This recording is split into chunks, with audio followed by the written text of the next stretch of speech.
I ara donem la paraula al secretari general de Comissions Obreres de Catalunya, Javier Pacheco.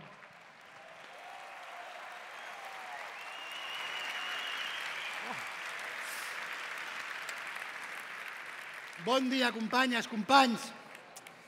Hòstia, tu, m'han tret el faristol i m'han deixat despullat.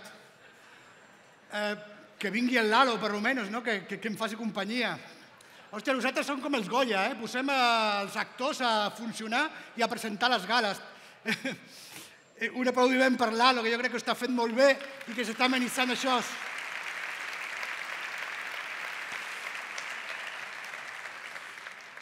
Jo volia començar la meva intervenció dient la gent que hi érem aquí al pavelló. Ja ho ha dit abans la Montse.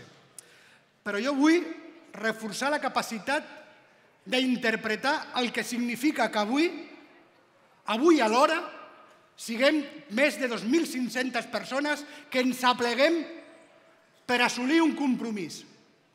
Perquè no venim d'un moment de tranquil·litat ni favorable per als interessos dels treballadors i les treballadores organitzats al sindicat. Venim de moments molt durs. Venim d'etapes molt fotudes per la nostra classe. Ja fa 10 anys que va començar una crisi econòmica que s'ha portat per davant les igualtats i el progrés d'una societat al nostre país i que s'ha deixat els drets mitjançant les polítiques que s'han aplicat per sortir de la crisi. I el moviment sindical ha estat la darrera trinxera de resistència dels drets de la ciutadania i del conjunt de treballadors i treballadores. I nosaltres, com a primera organització sindical, ens hem posat al front durant 10 anys de resistència de milers de dones i homes que s'han deixat la pell cada dia per intentar canviar la crua realitat que hem patit. Venim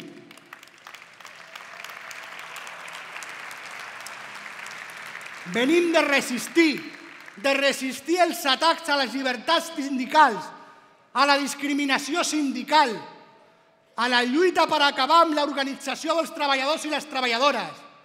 I no han aconseguit, i som aquí encara. I a més, amb capacitat de dir-nos i de dir-li a la societat que aquesta resistència per garantir els drets d'associar-se, d'afiliar-se, d'organitzar-se amb els sindicats, li guanyem i li guanyarem. Aquesta setmana, el dilluns, hem tingut una molt bona notícia.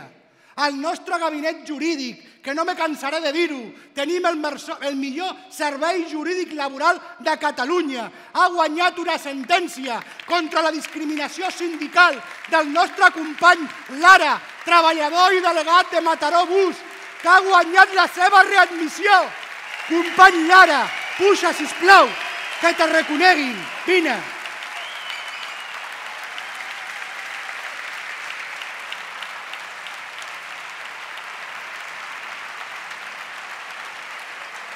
Moltes gràcies. Perquè sí, companys, la lluita dels homes i les dones de comissions obreres tenen cara, tenen nom propi, tenen vida, tenen família, tenen dignitat, honestedat i, sobretot, compromís i militància amb els seus companys i companyes. Lara, la teva lluita és el nostre exemple. Moltes gràcies.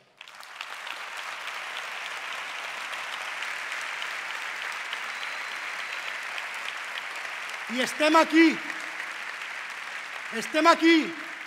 fem una demostració de força quan alguns en aquest país, a Catalunya, ens pensaven que la tardor, que la calenta tardor que hem viscut els catalans i les catalanes s'emportarien coses per davant i una d'elles seria el nostre sindicat. Estem aquí perquè nosaltres hem fet front amb una posició autònoma i independent a la situació que ha viscut més greu, política i socialment, Catalunya i Espanya en el nostre període democràtic, fent el que sabem fer la gent de comissions obreres, fixant la posició dels interessos dels treballadors i les treballadores en el conflicte, construint aquesta posició amb un profund arrelament democràtic de com composem la nostra proposta col·lectiva. Ho vam fer amb el solemne acte del nostre 11è Congrés, amb la resolució del procés nacional i la situació que el sindicat demanava per sortir de la cruïlla política i social. Sí, demanant que la democràcia prengués el protagonisme de la participació dels catalans i les catalanes, mitjançant un referèndum que fes efectiu el dret a decidir que venim reivindicant des de fa anys.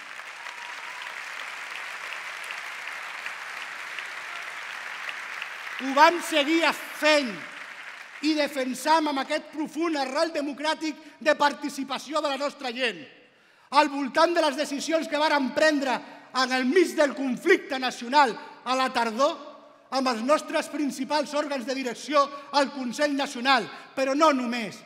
Vàrem fer 2 rondes d'assemblees per participar amb la proximitat del nostre actiu sindical per reafirmar la nostra posició, que no és ni subjugada, ni sotmesa, ni equidistant. És la de la defensa dels interessos de la majoria de les classes populars en un conflicte democràtic que hem de defensar en la posició fent el que fa la responsabilitat de la primera organització social d'aquest país que ha de ser un subjecte polític actiu per defensar els interessos de la majoria. I amb aquesta posició vàrem construir el nostre posicionament. Deien i denunciaven que en aquest país la deriva autoritària que venia des de fa anys practicant el Partit Popular, primer atacant les llibertats sindicals, atacant les llibertats dels treballadors i les treballadores, afeblint les llibertats democràtiques, ara estava intentant arrabassar la capacitat de representativitat i de participació i de solució negociada d'un conflicte polític i social que porta arrelat a Catalunya ja fa massa temps. Aquesta deriva autoritària ha posat en entredit la veritable separació de poders al nostre país, empresonant a líders socials, a representants de la ciutadania, amb una pràctica de desproporcionalitat absoluta que hem denunciat en tots els estaments de l'Estat, amb els estaments europeus com a sindicat, per dir que l'aplicació de la construcció d'una causa d'un procés com el que estem visquent a Catalunya, dient que la sedició i la rebel·lió és l'aspecte que s'ha d'avaluar jurídicament per trobar una solució de caràcter social i nacional a Catalunya, és una desproporció absoluta. Però més desproporció és encara utilitzar la figura jurídica del Codi Penal, de la utilització de la privació de llibertat preventiva dels que estan encara a presó, no deixant representar els interessos de la ciutadania que ho han escollit de manera democràtica el passat 21 de desembre.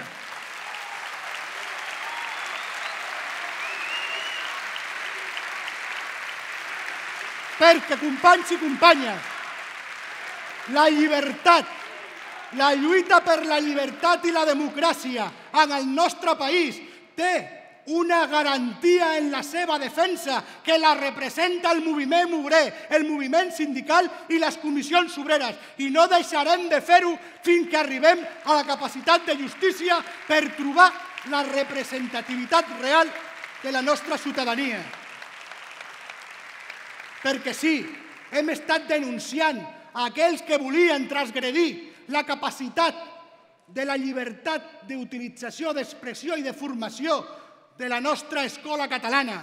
Ens han posat els nostres mestres, a les nostres mestres i professors i professores en qüestió amb la seva ètica i valors per educar els nostres fills i filles. I no ho permetrem.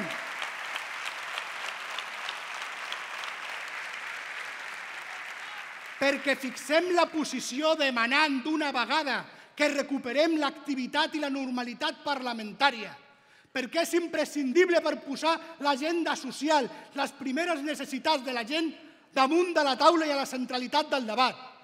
Li hem d'exigir als que han estat escollits per la ciutadania que facin govern de manera immediata i recuperin la normalitat parlamentària. Ens fa falta trobar la garantia de lluitar per la igualtat i els drets del conjunt de la classe treballadora. I companyes i companys, aquesta agenda social necessita la recuperació del que ha defensat Comissions Obreres des de la seva fundació, que és la capacitat d'autogovern de la ciutadania de Catalunya, controlant i administrant les seves institucions. Han de treure les mans brutes el Partit Popular de les institucions catalanes d'una vegada.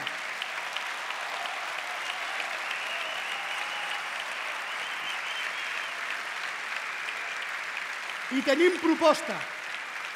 Clar que tenim proposta. La vàrem fer al conflicte. Era totalment coherent amb la nostra resolució congressual i la seguim mantenint ara per exigir al govern que surti del Parlament de Catalunya perquè la posi en marxa i també la traslladi al Congreso de los Diputados i al govern del Partit Popular.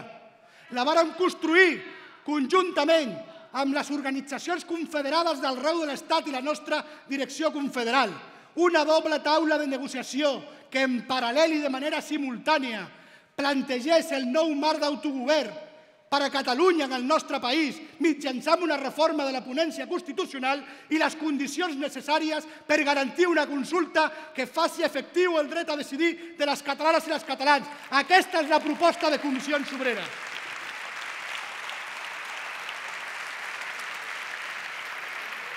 I vull aprofitar que tenim el nostre secretari general perquè, sisplau, Unai, trasllada al conjunt d'organitzacions confederades el seu suport, el seu compromís i la seva solidaritat amb els treballadors i les treballadores de Catalunya i amb la Comissió Obrera Nacional de Catalunya, perquè la cultura de la política fraternal entre els pobles de Catalunya, el reconeixement de la diversitat nacional del nostre país és el que construeix la solidaritat de la classe treballadora que representen les Comissions Obreres, aquí i a Espanya.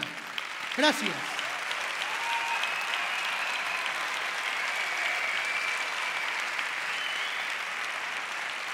I un missatge per a alguns perquè tot conflicte polític important com el que hem viscut aquí a Catalunya no té només una agenda i un objectiu. Sempre n'hi ha agendes ocultes i objectius secundaris, però que en aquest cas volien acabar amb el que hem conegut de manera tradicional a Catalunya en democràcia, que és amb el moviment sindical de classe i nacional que representen les Comissions Obreres. Se la volien portar per davant, volien agafar de nou una corretja de transmissió, alguns i uns altres aprofitar la disbauxa perquè les nostres ruptures internes al voltant del procés acabéssim amb la nostra força, la nostra cohesió i la nostra capacitat d'influència i actuació. Doncs dir-los una mala notícia i un missatge. No ho han aconseguit. Som 141.000 persones afiliades. Hem sumat més de 900 persones aquest any 2017 i seguirem construint la proposta de la reivindicació del moviment obrer a Catalunya. No deixarem de fer-ho.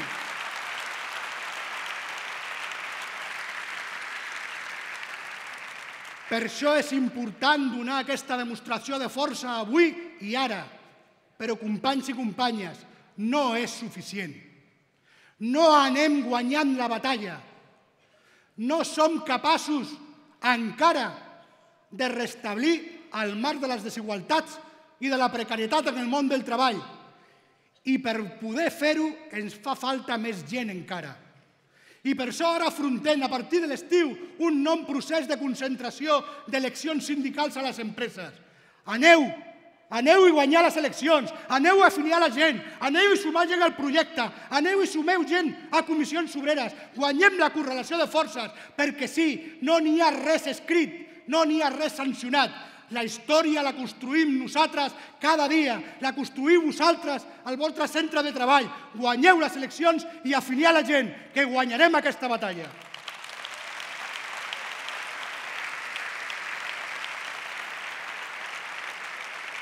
Ara fa 10 mesos, avui, estàvem fent el nostre 11è congrés. Varen treure 3 línies de treball estratègiques. La lluita contra la precarietat, una organització de proximitat al centre de treball i a la societat, i la feminització de la nostra organització per assolir la feminització de la nostra societat. 3 línies de treball i es vàrem encoratjar amb una actitud, que és fer-ho amb el sindicat a l'ofensiva. Doncs bé, la convocatòria de vaga de 2 hores del 8 de març representa perfectament la centralitat de la reivindicació sindical de les comissions obreres que varen sortir de l'11è Congrés. Així que anem a per aquesta vaga i convertir-la en un èxit.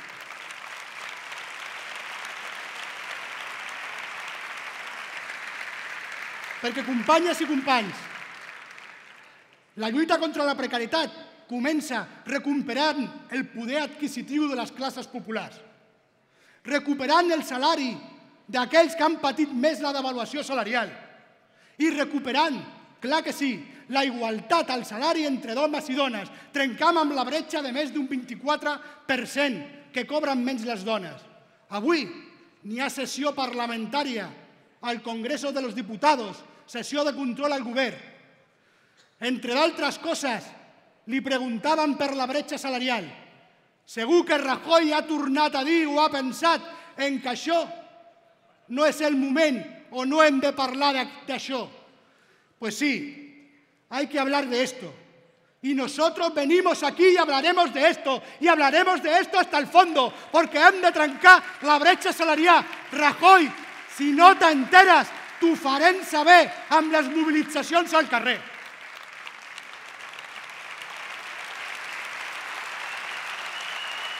Companys i companyes, per recuperar el poder adquisitiu de les classes populars hem de guanyar també els espais de les pensions dignes al nostre país. I les pitjors pensions d'aquest país tenen cara de dona, que cobren més de 500 euros menys de mitjana que un home. Això ha de corregir també la proposta i la negociació i la mobilització del sindicat, perquè també hem de ser capaços de lluitar contra altre tipus de precarietat, la temporalitat, els contractes de setmana, la rotació, la parcialitat no voluntària, les hores extraordinàries no pagades.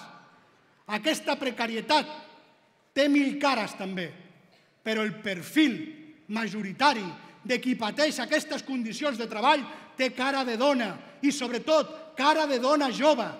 Per això nosaltres lluitarem contra aquesta precarietat. I tercer, lluitarem contra les desigualtats, perquè la segregació laboral, la defensa de la salut i la seguretat en el treball, la discriminació d'origen, els assetjaments laborals, els assetjaments sexuals, la lluita contra la violència masclista, que s'ha portat 9 dones mortes el passat any, 2 mones assassinades en mans d'homes, d'una societat malalta de masclisme encara. I aquesta lluita dels salaris, de la precarietat al mercat de treball i de les igualtats és el que representa la centralitat de la reivindicació del sindicat al 8 de març, perquè hem de començar, com diu la Alba, la nostra secretària de la dona. Si defensem els drets de les dones, estem defensant una societat millor, una societat en igualtat d'oportunitat, i per això hem de començar a fer-ho el dia 8 de març, companys i companyes. Fem una vaga laboral. Fem una vaga laboral que té les claus de qualsevol vaga laboral. La proposta, la reivindicació, la mobilització i les eines per arribar a un acord. I les tenim obertes. Les taules de concertació social, ja ho ha dit la Cristina, l'acord estatal de negociació col·lectiva amb les patronals a nivell de l'Estat i l'acord interprofessional de Catalunya amb les patronals aquí a Catalunya, per fixar els criteris de la negociació col·lectiva, per pujar el salari de la gent. Però també tenim els convenis col·lectius. El primer que hem de fer és recuperar la negociació efectiva col·lectiva dels treballadors i les treballadores. I això ho representa la pancarta que tinc al davant, que és la campanya que hem posat en marxa aquesta darrera setmana perquè els treballadors i les treballadores públiques recuperin el seu dret a la negociació i recuperin les retallades que se l'han fet en aquests anys de crisi per les polítiques neoliberals que representaven el Partit Popular i l'antiga Convergència i Unió. I aquí hem de començar a recuperar els espais de negociació col·lectiva, però també hem de garantir que amb els principals convenis col·lectius que tenim en negociació aquest any, com el del metall, com el de la química, com el de les càrnies, la participació dels treballadors i les treballadores sigui des del primer moment, perquè el conveni no és nostre, el conveni és d'ells, és d'elles, i l'hem de fer seus, els convenis col·lectius. No som assessors, som organitzadors de gent que defensa interessos, que reivindica, que planteja la seva proposta a la taula de negociació i quan mira cap endarrere, com en deia el Santi, tenim la gent aplegada perquè ha participat per guanyar la mobilització i convertir en un acord. Fem partícip a la gent dels processos de negociació col·lectiva. I també mobilitzem, com es mobilitzaran, i ha anunciat l'Aurora, el conveni de la neteja.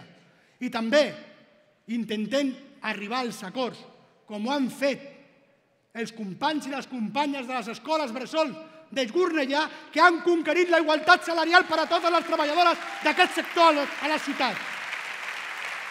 Preparem la negociació, participació, mobilització i acord. I això és el que tindrà la sortida de la reivindicació de la vaga del 8 de març. Companys i companyes, hem de ser capaços, i vaig acabant, de posar l'actitud. Per això la importància d'aquesta assemblea. Hem de passar l'ofensiva. I per passar l'ofensiva ens feu falta tots i totes vosaltres. Aneu als vostres centres de treball i convocar la vaga del 8 de març. Parlem amb totes les entitats feministes i socials d'aquest país i convoquem la vaga de cures, de consum, d'estudiants.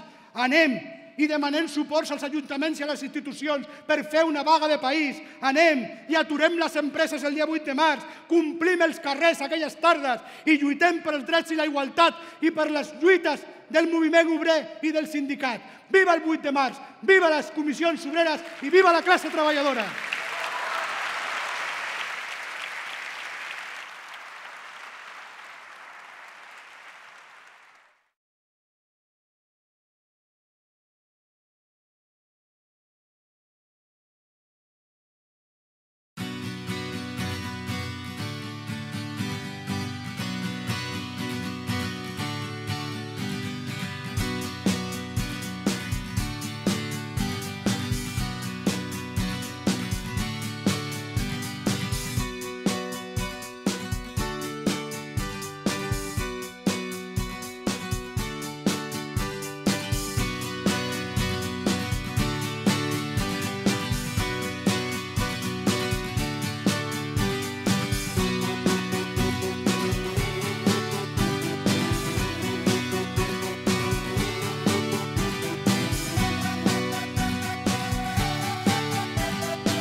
Companyes, companys, això entra en la seva recta final.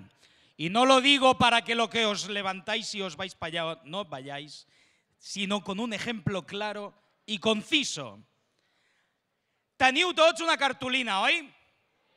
Vale, doncs aquesta cartolina, quan acabi l'assemblea, després de sentir l'Unai, l'agafem, ens en anem cap allà, cap a la porta, hi haurà unes papereres i allà les deixem.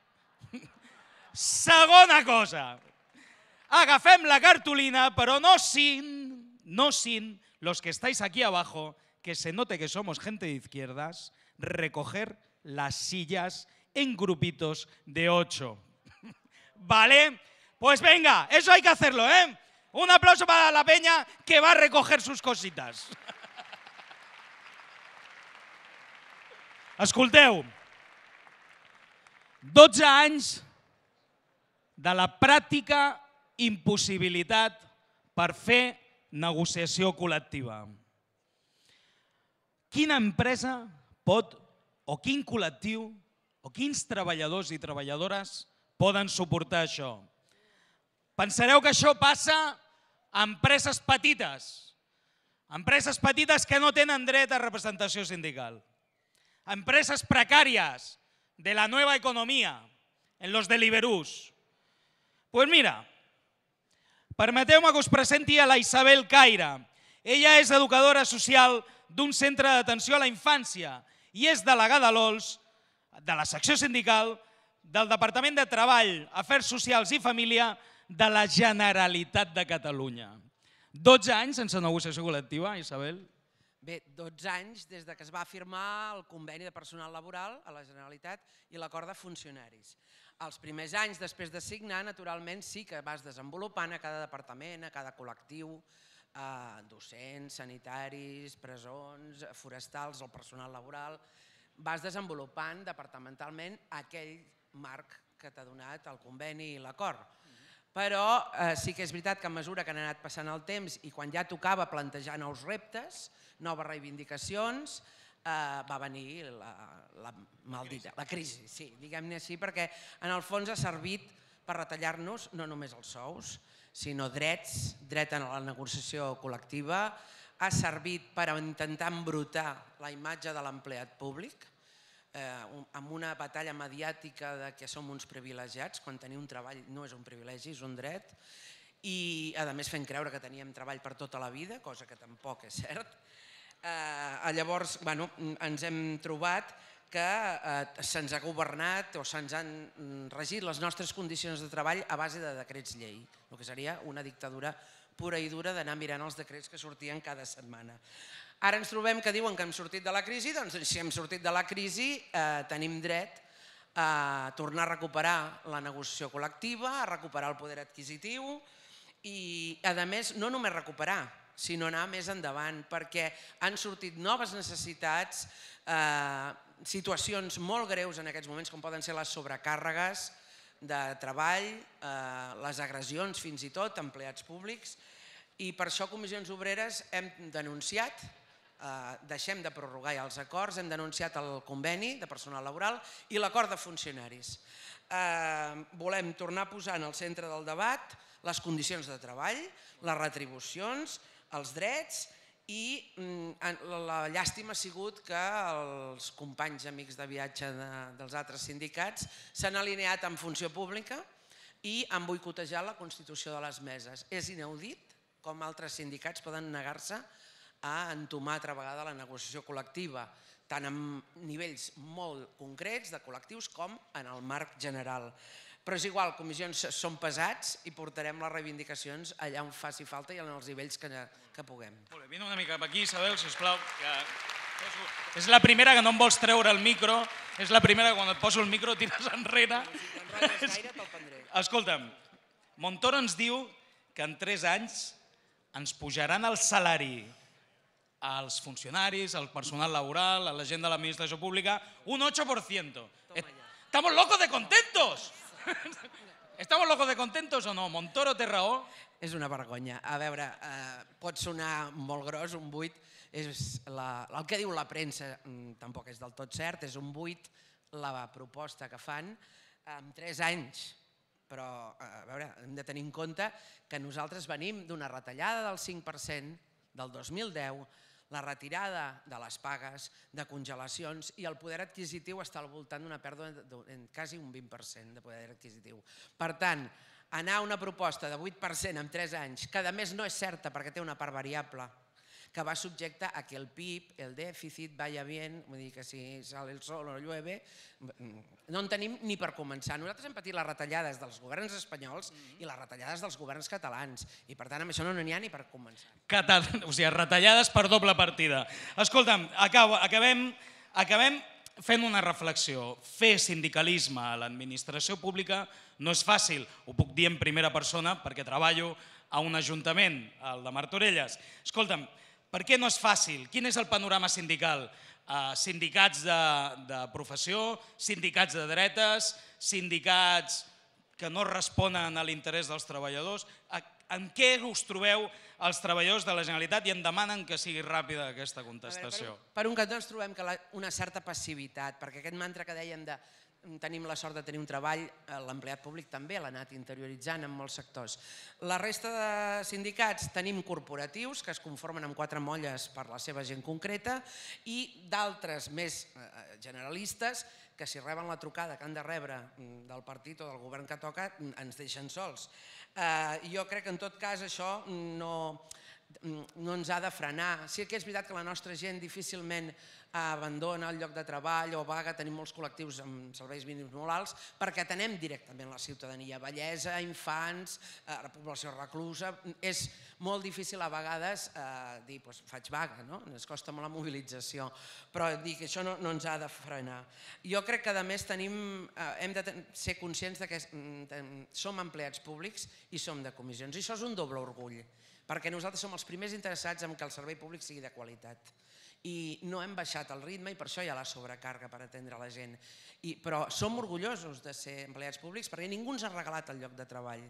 Nosaltres hem passat moltes proves i molts estudis per tenir un lloc fixe. Ningú ens ha regalat absolutament res. I ja n'hi ha prou d'avergonyir-nos de què funciona. Però l'altre orgull també és molt important. Som delegats i delegades de comissions. Amb totes les dificultats que hi ha a nivell mediàtic, a nivell de finançació, tot el que se'ns ha fet en contra de persecució sindical, si seguim sent el primer sindicat a Catalunya i a Espanya és perquè tenim un patrimoni bestial que és la gent. O sigui, els delegats i les delegades de comissions...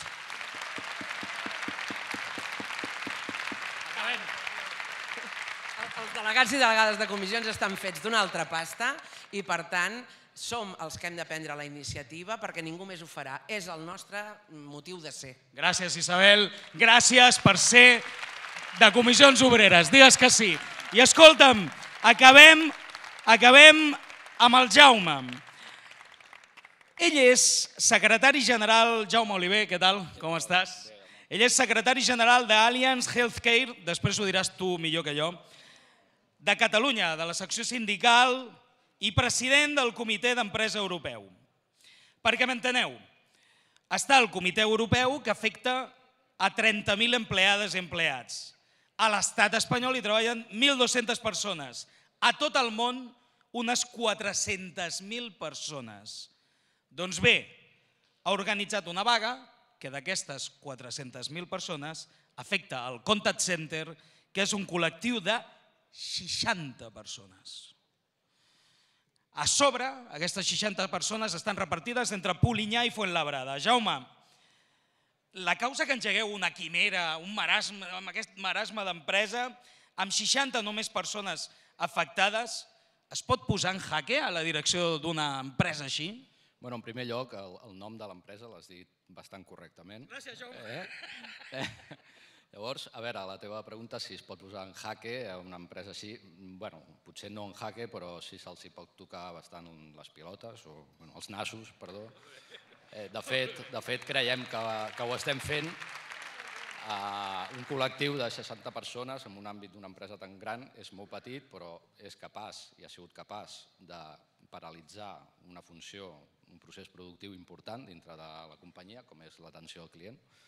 A més, amb la gestió que hem fet del conflicte des de Comissions Obreres, hem aconseguit també arribar a la direcció central del grup, de la multinacional, que, com tu has dit, tenim un paper dintre del Comitè d'Empresa Europeu, que hem jugat en aquest conflicte i a dia d'avui la direcció central és coneixedora de la nostra versió del conflicte i a més està implicada directament amb el tema. Fantàstic. Quina és la situació d'aquests 60 companys? I et faré 2 preguntes alhora perquè em diuen que m'he passat de tiempo com en la televisió. Em diuen això, quina és la situació dels 60 i tenint en compte que has organitzat, a més, una vaga entre Catalunya i la Comunitat de Madrid. Con los tiempos que corren, això es pot fer? Es pot fer? Sí, bueno, la situació, el conflicte és de conciliació. És un departament totalment feminitzat, només hi ha 5 homes, d'aquests 5, 3 són jefes, és curiós, s'escapa una mica de la lògica estadística, amb una empresa que evidentment fa bandera del seu compromís amb la igualtat, però bueno, visca la hipocresia, no?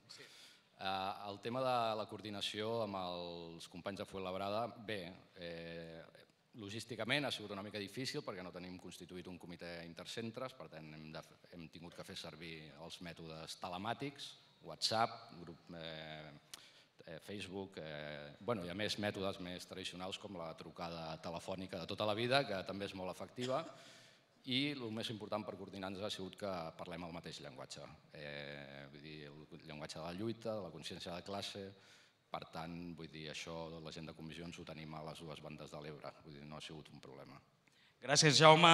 Escolta'm, la vostra lluita és la de David contra Goliat. Fem una bona pedrada. Gràcies. Gràcies.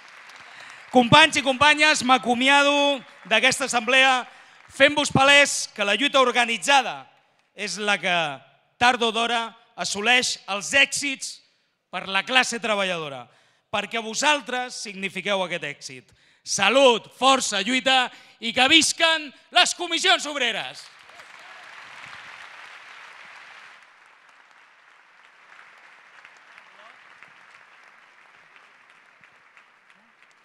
Donem la paraula al secretari general de Comissions Obreres, Unai Sordo.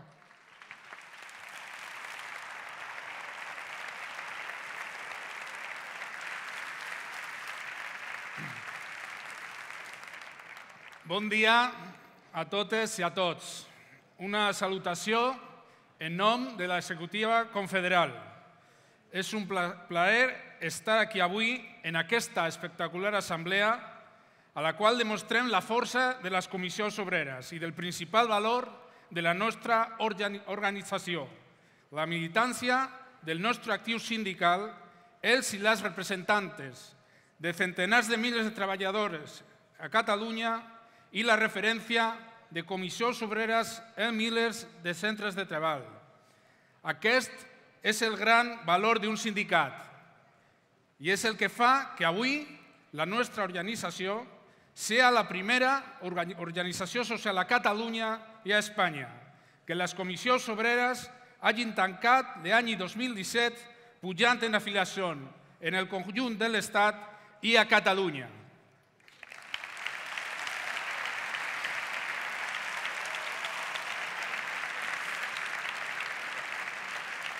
Y paso al castellano que me defiendo algo mejor. Es un placer ver este pabellón, poder participar en esta asamblea, que creo que sitúa, como algún compañero decía, de los que me han precedido en la palabra, un punto de inflexión importante en un momento en el que el sindicalismo, y particularmente, evidentemente lo que más nos importa, las comisiones obreras, tenemos que afrontar un reto de vital importancia. Ha salido en algunas intervenciones, compañeras, compañeros. Hemos vivido 10 años terriblemente complicados en este país. Hemos atravesado una crisis económica, social y política de primera magnitud, como seguramente muchas y muchos de quienes estamos aquí no hemos conocido. Han cambiado los paradigmas y los marcos de referencia en los que hacemos la acción sindical, en los que afiliamos y en los que pretendemos representar a la clase trabajadora. Han cambiado muchas cosas en estos 10 años. El sindicato ha interpretado los cambios que estaban sucediendo en la economía y en la sociedad, en las empresas y en las calles. en los barrios y los pueblos, en los departamentos ministeriales, en las relaciones de poder que se han establecido en estos años en la sociedad y, como digo, en la economía. Hemos celebrado un proceso muy intenso de repensar, de resituar las piezas de la acción sindical en aquello que denominamos repensar el sindicato. Hemos hecho los congresos, los distintos congresos donde hemos dado forma a todas aquellas cosas que habíamos reflexionado y que ahora estamos en la obligación de impulsar. Y lo hemos hecho no porque nos hayamos mirado al ombligo, sino porque hemos visto las cosas que estaban cambiando en la sociedad y en las empresas. Hemos interpretado, creo que correctamente, muchas de las cosas, pero estamos ante el reto de ejecutar cómo ponemos a la organización en la mejor disposición para hacer frente a los retos que nos ha puesto encima la sociedad. Porque, compañeras y compañeros, lo sabemos seguramente, pero hay que interpretar bien en qué momento sociopolítico y socioeconómico estamos. Han sido 10 años duros, pero estamos viendo un día sí y otro día también, porque machaconamente insisten los medios de comunicación y los gobiernos.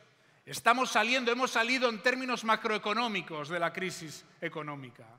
España y Cataluña ya hoy producimos más bienes y más servicios de los que producíamos antes de la crisis que se inició en el año 2008. Estamos creciendo en términos de más de un 3 y pico % de Producto Interior Bruto. Y sin embargo, esa mejora de la situación macroeconómica no se está traduciendo en una mejora sustancial de las condiciones de vida de la gente que organizamos y que representamos. Producimos más que hace 10 años, sí, pero hay 1,5 millones menos de personas con un puesto de trabajo queriendo trabajar. No se ha recuperado el empleo, por tanto. Estamos creciendo por encima del 3% del PIB, sí, pero seguimos sin la recuperación salarial que este país necesita y que nuestra gente necesita. Hemos perdido a lo largo de la crisis más de 7 puntos de poder adquisitivo en el conjunto del Estado. Pero es que se han perdido 22 puntos en los salarios, en el 10% de los salarios más bajos en este país. En un país que crece al 3% es una indignidad que las pensiones se estén revalorizando solo en el 0,25%. Es una indignidad lo que está pasando en ese terreno.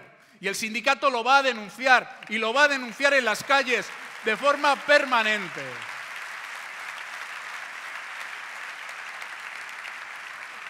Se recupera el empleo también en términos estadísticos, sí, pero ¿qué empleo se está recuperando? Volvemos a reproducir los viejos defectos que tiene la economía española y que tiene la empresa en España, fundamentalmente la precariedad del empleo que se crea, la temporalidad. Volvemos a estar en tasas de temporalidad como antes de la crisis.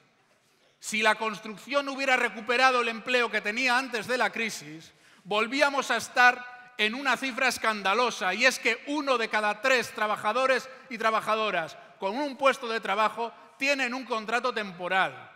La peor cifra de Europa, con el agravante de la contratación a tiempo parcial. Se ha incrementado el tiempo parcial no deseado a lo largo de la crisis. Y claro que tiene rostro de mujer. El 75% de las personas que trabajan a tiempo parcial son mujeres, y la inmensa mayoría querrían trabajar a tiempo completo. Por tanto, se está precarizando también las condiciones de empleo. Y alguien dirá, oiréis también en los medios de comunicación, decir que esto es lo que tiene la salida de las crisis, que se sale así de las crisis. Primero se sale de una mala manera, con mayor desigualdad, con estas situaciones de precariedad, cuesta remontar los salarios, pero que ya así luego, cuando cogemos velocidad crucero, la cosa remonta y la marea sube para todos. Es mentira.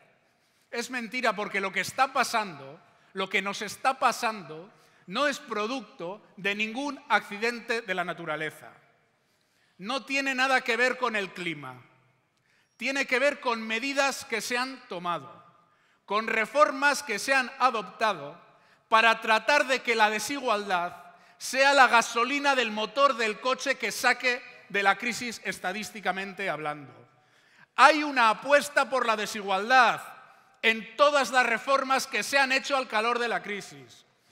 Hay una apuesta por la dualidad social, por la creciente desigualdad entre hombres y mujeres, por la creciente precarización del empleo. Hay reformas que se han hecho para que esto que está pasando pasase. Y por tanto no vale el cinismo del Gobierno o el cinismo de la Comisión Europea diciendo que España necesita una recuperación de los salarios cuando han puesto encima de la mesa las reformas que objetivamente nos están dificultando que recuperemos los salarios.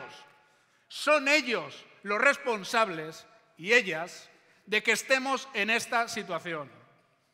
Y son reformas que si no las cambiamos, no han venido para hacer política de emergencia, no han venido para un rato, no han venido para sortear la crisis y luego ya recuperamos, no. No ha habido reformas pactadas en España, ni en Cataluña.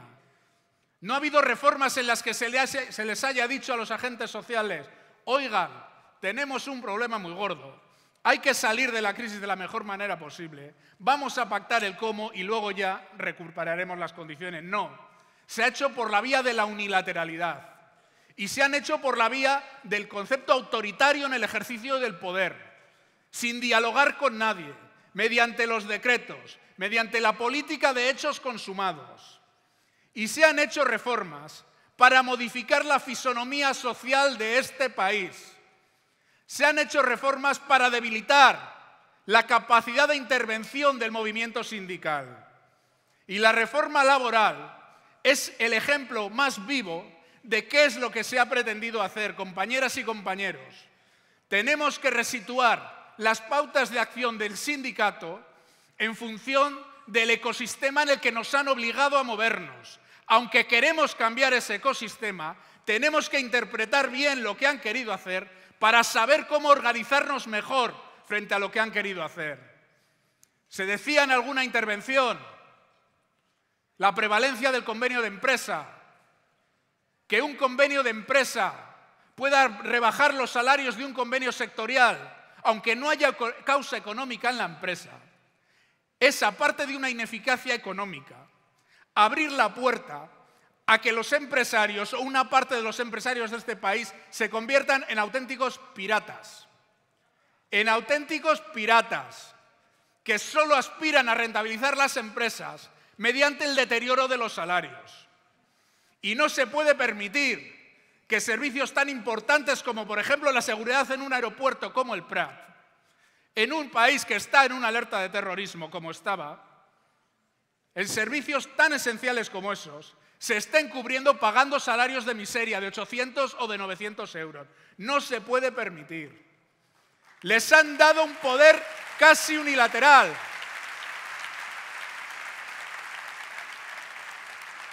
Les han dado un poder casi omnímodo a los empresarios para hacer y deshacer en las empresas. La caída de los salarios no tiene tanto que ver con los convenios colectivos que hemos sido capaces de firmar, como con la capacidad que tienen empresarias y empresarios de modificar lo que pactamos en los convenios, dejar de aplicarlo, rebajar salarios, absorber mejoras de los salarios, y ahí es donde están situando la caída de los salarios, sobre todo en los sectores más débiles, sindicalmente hablando. Con la ultraactividad se ha pretendido cuestionar la propia existencia del convenio colectivo. Si no lo negocias, si no llegas a un acuerdo, decae el convenio colectivo. Es una espada de Damocles sobre el sindicalismo. Porque claro que ha habido una campaña contra el sindicalismo, pero habría que especificar bien, contra el tipo de sindicalismo que representamos nosotras y que representamos nosotros, contra el sindicalismo confederal y de clase, porque este modelo laboral no solo no ataca, sino que favorece el corporativismo sindical, porque lo que se ha pretendido atacar es al sindicalismo que tiene los pies en el serrín, en la moqueta de la oficina, que tiene los pies en el hollín o en las virutas, pero que a la vez aspira a ser un sindicato que genera convenios sectoriales y a la vez aspira, sí, a tener los pies cuando hace falta en la Moncloa. A ese sindicato que aspira a influir en toda la determinación de condiciones de trabajo y de vida de nuestra gente. Ese es el sindicalismo que se ha cuestionado en esta crisis. Y la reforma laboral es una y es muy importante, pero ha habido más reformas. Todo lo que tiene que ver con las pensiones o todo lo que tiene que ver con la fiscalidad. No hay un elemento de mayor calado ideológico, porque hay mucho de ideología detrás de las reformas que se han tomado, que lo que ha ocurrido con las pensiones o con la fiscalidad en este país. No hay un gobierno, por mucha mayoría absoluta que tenga, que se atreva a meterle un tajo de un día para otro al sistema público de pensiones. No lo hay, por la simple razón de que pierde las próximas elecciones. Pero no estamos lidiando con idiotas.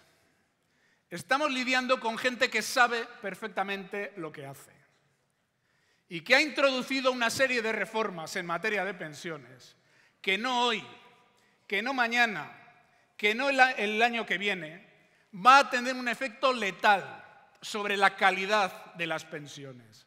Ya lo están sufriendo, las personas pensionistas de hoy, porque, como decía antes, no se están revalorizando las pensiones como debieran revalorizarse, al 0,25 en un país, como digo, que crece por encima del 3%.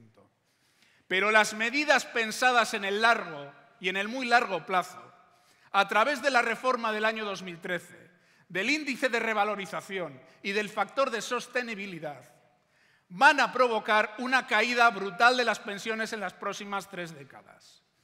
Y eso es lo que hay que contrarrestar. Esa fatalidad que dice que no es viable un sistema de pensiones es mentira. Vais a ver un montón de estudios de demografía, de no sé qué, de cómo evoluciona la esperanza de vida y este tipo de cosas, para explicar que esto no es viable. No hay que tragar con esos mensajes. Las pensiones son viables si hay voluntad política de que lo sean. Si un país quiere destinar el 15% de lo que produce a pagar pensiones. La pregunta es cuánta de la renta que se genera se quiere dedicar a pagar pensiones. Y si en los años que más pensiones haya que pagar se está dispuesto a gastar un 15% del PIB de un país, las pensiones son viables. Hay que meter 35.000 millones más al sistema, no es moco de pavo, pero se puede hacer. Es una decisión política. Es lo que gasta hoy Italia o Francia en pensiones. No es ninguna utopía irrealizable. Es cuestión de voluntad política. Y a veces nos dicen, ¿para qué os movilizáis? Marchas de pensionistas, por no andar por ahí pululando con el frío, con el calor que hace, si no se hacen caso. Compañeros y compañeras, porque hay que hacer una lucha también de hegemonía de pensamiento. Porque hay que contrarrestar esa idea fuerza de que no hay alternativa. Y es muy importante que cuando hacemos marchas o cuando hacemos manifestaciones o cuando estamos en un acto tan potente como este aquí hoy, lo hagamos también para dotarnos de razones. Como decía Monse, no de razón seguramente con la gran mayúscula, de razones que nos entienda la gente, que aglutinen voluntades en torno al concepto colectivo que es el sindicato y que son las comisiones obreras. Y no hay un elemento ideológico más potente que la fiscalidad que arma un país. Y alguien también nos va a acusar de decir que somos unos manirrotos. Claro, arregláis las pensiones recaudando más, sacando más recursos a la economía. Cataluña y el conjunto del Estado estamos a 7 puntos de diferencial en presión fiscal de la zona euro. Estos son 70 y tantos mil millones de euros al año. Y hay que recorrer ese diferencial o una parte de él para sufragar las pensiones o para sufragar todo lo que tiene que ver con los modelos de financiación autonómica, que es tanto como decir cómo se financian los servicios públicos esenciales de un país. No es un debate de territorios, es un debate de cómo recaudamos más para poder sufragar los servicios públicos de un país y cómo generamos solidaridad y vertebramos socialmente un país. Ese es el debate. Ese es el debate. Y el sindicato tiene propuesta y tiene voluntad de llevarla adelante mediante sus herramientas de intervención. Pero, compañeros y compañeras, no me voy a alargar en exceso y paso a la segunda fase de lo que quiero decir. Todo lo que yo he dicho hasta ahora os puede gustar más o os puede gustar menos, pero es retórica. Es retórica. Esto no va de tener ni siquiera las razones en minúscula que decía Monse. Esto va de correlación de fuerzas. De correlación de fuerzas. Es mejor tener buenas ideas que malas, ¿eh? Es mejor tener ideas solventes a ser un peinarranas. Es mejor tener ideas que aglutinen hegemonías colectivas en sociedades complejas como las nuestras. Claro que es mejor. Pero a las contrapartes no se trata de convencerlas por las razones, como convencerlas por las correlaciones de fuerzas. Y ahí tenemos que situar los elementos de disputa y de inteligencia colectiva, que esta organización los tiene y muchos. Claro que tenemos que tratar de aprovechar las debilidades de los gobiernos para tratar de meter la agenda social y para tratar de situar nuestras reivindicaciones como hemos hecho con el salario mínimo interprofesional. Claro que al gobierno le venía bien un acuerdo social que le diera cobertura a una medida como esa. Pero ¿alguien se cree que un gobierno como el del Partido Popular en circunstancias normales accede a situar el salario mínimo interprofesional cercano a los 1.000 euros, porque son 850 en 14 pagas, 991 en 12 pagas, 12.000 euros anuales? ¿Alguien cree que están dispuestos a eso por un concepto ideológico que se les ha parecido la Virgen? No, porque sabemos aprovechar esas debilidades para tratar de situar reivindicaciones. Y el SMI tiene que ser un punto de inflexión para las reivindicaciones en la negociación colectiva. Yo ya sé que no vamos a sacar un 20% de subida en la negociación colectiva, evidentemente. Pero tenemos que ir a una propuesta ofensiva en materia de convenios. No podemos instalarnos en el tran-tran. No podemos instalarnos en el chip de la crisis cuando estamos, al menos en términos generales, en la post-crisis. Y hay que tensionar la negociación colectiva. Ya sabemos que tenemos razón. Si es que lo está diciendo el Fondo Monetario Internacional, la Comisión Europea, el Banco Central Europeo, cualquier analista un poco serio dice que hoy en día es necesaria una subida de salarios, por una cuestión no ya de justicia social, sino de eficacia económica. Pero insisto, no vale con tener razón. Hay que pelear en cada convenio. Hay que recuperar donde se haya perdido y reforzar donde mantengamos espacios de sindicalismo de proximidad con la gente. El convenio colectivo puede ser cualquier cosa menos un acto administrativo. Es el principal elemento de vertebración de una herramienta y de una estructura como es un sindicato. Por eso han querido trocear la negociación colectiva. Por eso la reforma laboral fue el corazón de la negociación colectiva. ¿Y esto se puede contrarrestar desde el cambio de la ley? Sí, pero se puede contrarrestar también desde la acción en lo cotidiano, desde la plataforma de convenios, desde incorporar a estas plataformas reivindicaciones de la gente que peor está. El otro día me lo preguntaba un compañero en Mérida. Dice, oye, a mí me parece muy bien esto del sindicato de proximidad, esto de los jóvenes, todo este tipo de cosas, de cómo hago eso en una plantilla con el 40% de temporalidad. Yo, pues seguramente, entre otras muchas cosas, incorporando a la reivindicación del convenio aspectos que algunos tendrán que ver con la subida salarial, pero otros tendrán que ver con la estabilidad del empleo de ese 40% de temporalidad. Porque representamos a la clase trabajadora, pero la clase trabajadora es diversa. Ya no es monolítica, ya no es como la de hace 40 años, masculinizada, industrializada. Ya no vamos todos de mono azul, vamos de muchos colores en las empresas, en las fábricas, en las oficinas, en los tajos. Y hay que representar intereses que son de clase, pero que también tienen su punto de diversidad.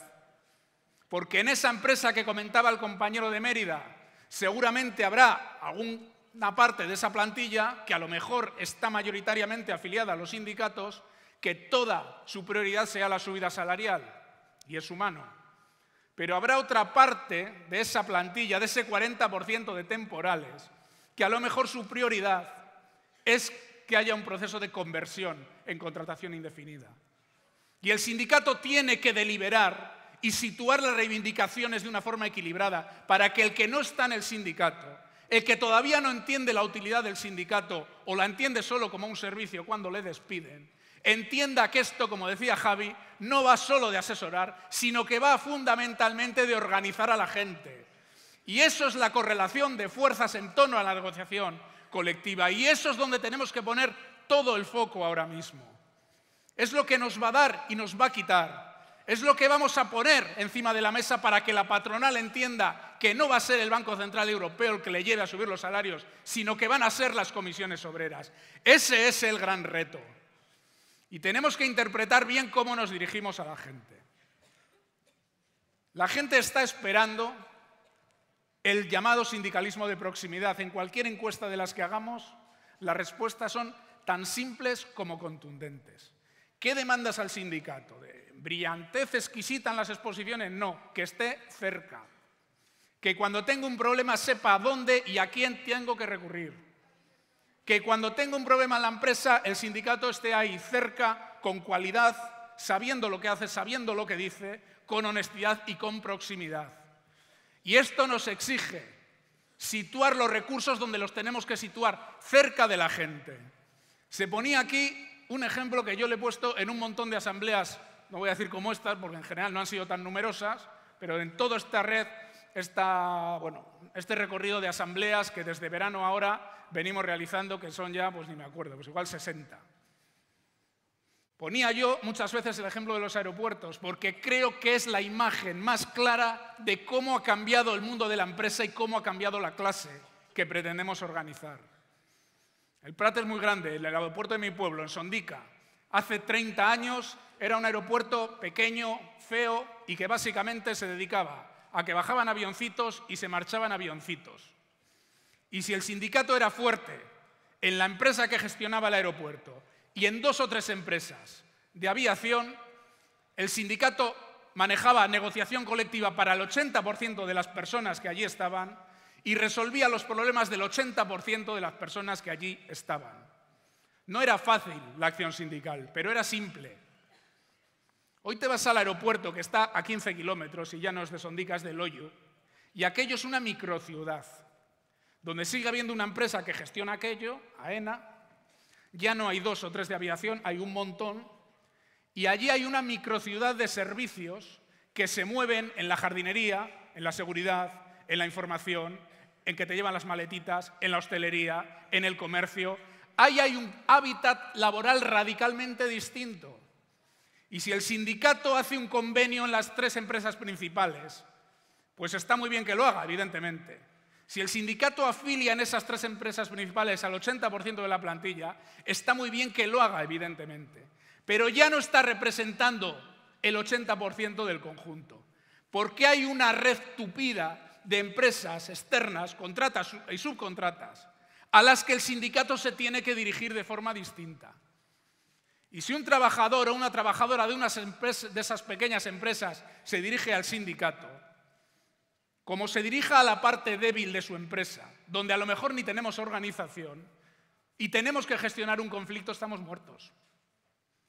Pero tiene que haber un sindicato, las grandes secciones sindicales, los espacios donde estamos sindicalizados, donde estamos implantados, que pongamos en relación con todo ese mundo de pequeñas empresas y de empresas externas donde está debilitado el mundo del trabajo. Y ese es el gran reto que tenemos, cómo organizamos bien esa nueva realidad empresarial, para que la gente entienda que cuando le hablamos de solidaridad, no es de un tío que se sube allá a un estrado con unas fichas a las que luego no hace ni caso, sino que es un sindicato que lo tiene allí y que las partes fuertes entran en relación con las partes débiles y que nos organizamos pensando en los problemas de la gente, no en nuestros ombligos. Nosotros tenemos una organización interna que es la que es para organizarnos mejor y está muy bien. Y está compuesta por federaciones, por territorios, por comarcas, por interterritoriales, todo este tipo de cosas. Pero son organizaciones funcionales o deben serlo a los problemas de la gente. No somos un fin en nosotras y en nosotros mismos. Somos una herramienta para organizar mejor a la gente. Y si el mundo ha cambiado, nosotras y nosotros nos tenemos que adaptar para cambiar el mundo, o el mundo nos pasa por encima. O el mundo nos pasa por encima.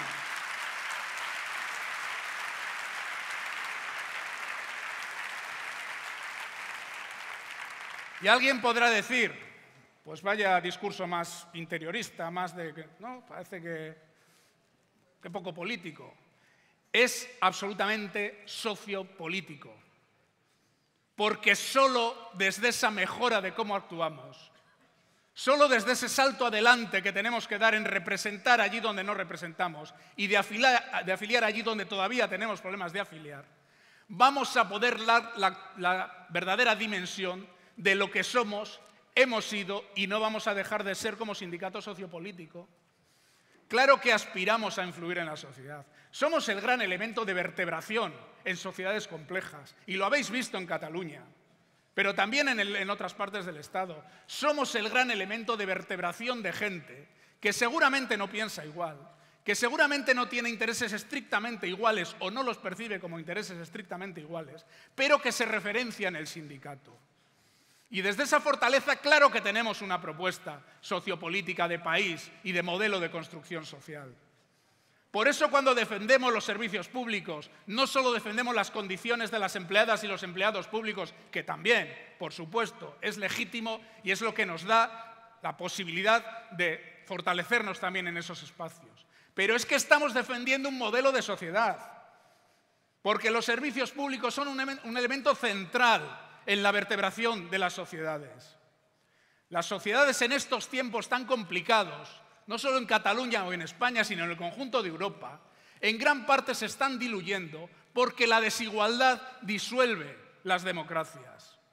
Y necesitamos recuperar el valor de los grandes acuerdos sociales, pero no cualquier acuerdo social, acuerdos sociales para recuperar el valor de los servicios públicos, de la solidaridad entre anónimos, de la solidaridad de clases sabiendo lo diversa que es la clase. Para eso el sindicato tiene una propuesta absolutamente sociopolítica.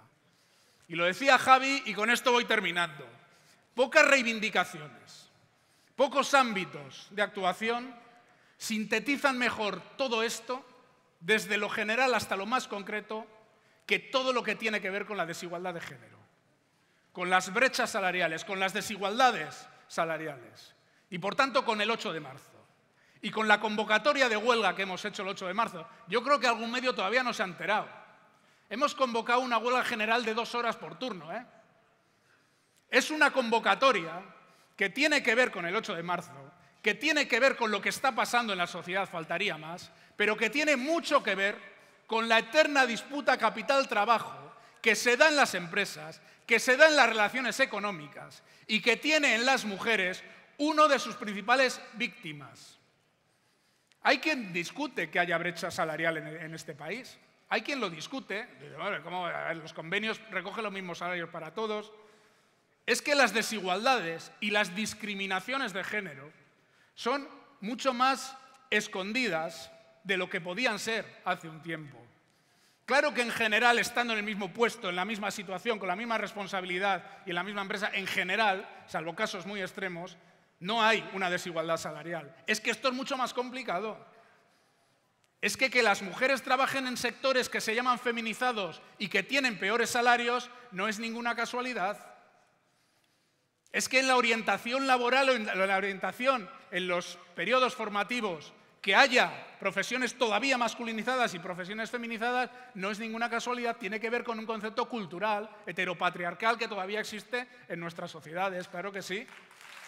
Claro que sí.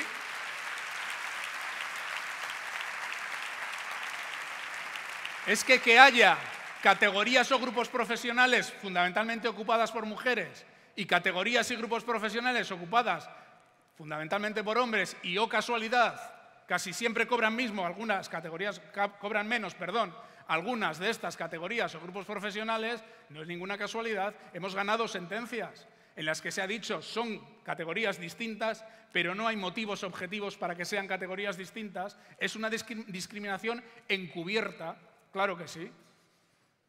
El tiempo parcial, el 75% del tiempo parcial lo ocupan mujeres y eso explica gran parte de la brecha de género. Por tanto, siendo un problema multifacético, los temas de desigualdad no se pueden explicar solo desde la economía, pero no se pueden entender sin el factor socioeconómico. La desigualdad en la distribución de recursos, la desigualdad en la distribución de poder en las empresas, que tiene que ver con la distribución de poder en la sociedad, son un elemento absolutamente vigente. Y es un elemento que hay que contrarrestar desde la sociedad, desde el movimiento feminista, sí, pero desde el vector sindical también. Y ahí se explica la huelga que hemos convocado. Y se explica que tenemos que pegar un arreón a los contenidos cualitativos de la negociación colectiva también en materia de brecha de género y en materia de desigualdad. Hay que modificar normas, hay que modificar leyes, hay que hacer planes de igualdad. Pocas veces se entiende mejor qué es esto del sindicalismo de proximidad que cuando le decimos a la gente hay que desarrollar planes de igualdad. Las desigualdades no nos las va a arreglar una ley. La ley es buena para que posibilite herramientas de acción sindical, pero hay que detectar la desigualdad en cada centro de trabajo y proponer medidas que corrijan esa desigualdad. Y eso también es correlación de fuerzas.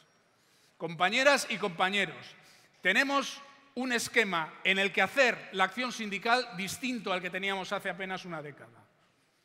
La organización genera y generaba derechos laborales a través del convenio colectivo y a lo mejor se podía permitir estar presente cuando se dejaba de cumplir el convenio colectivo.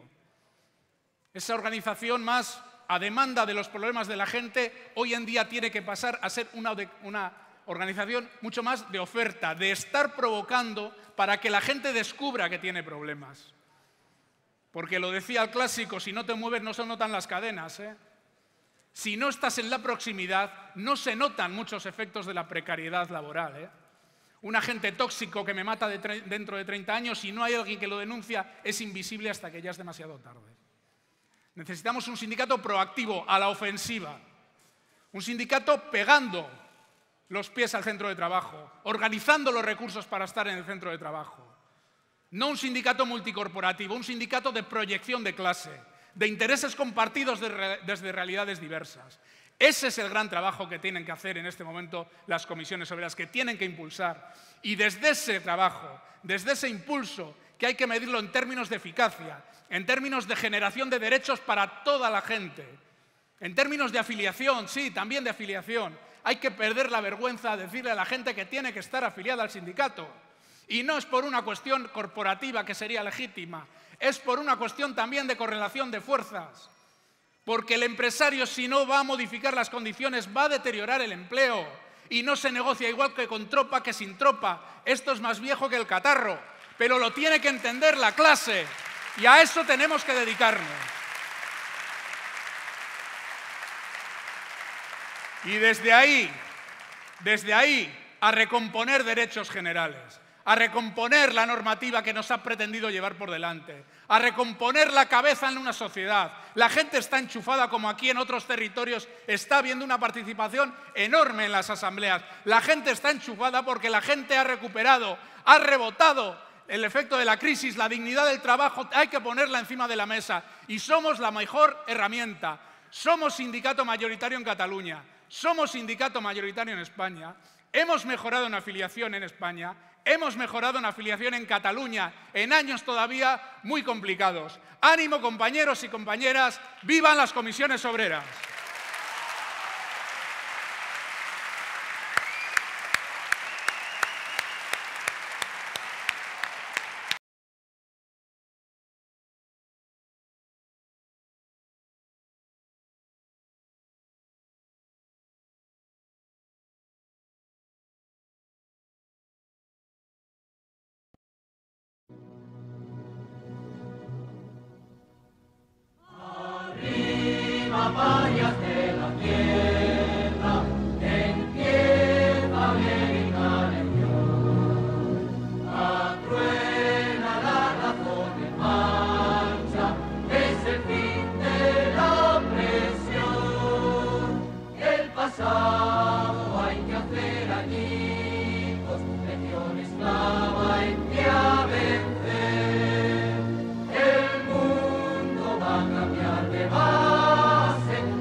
Agrupémonos todos en la luz.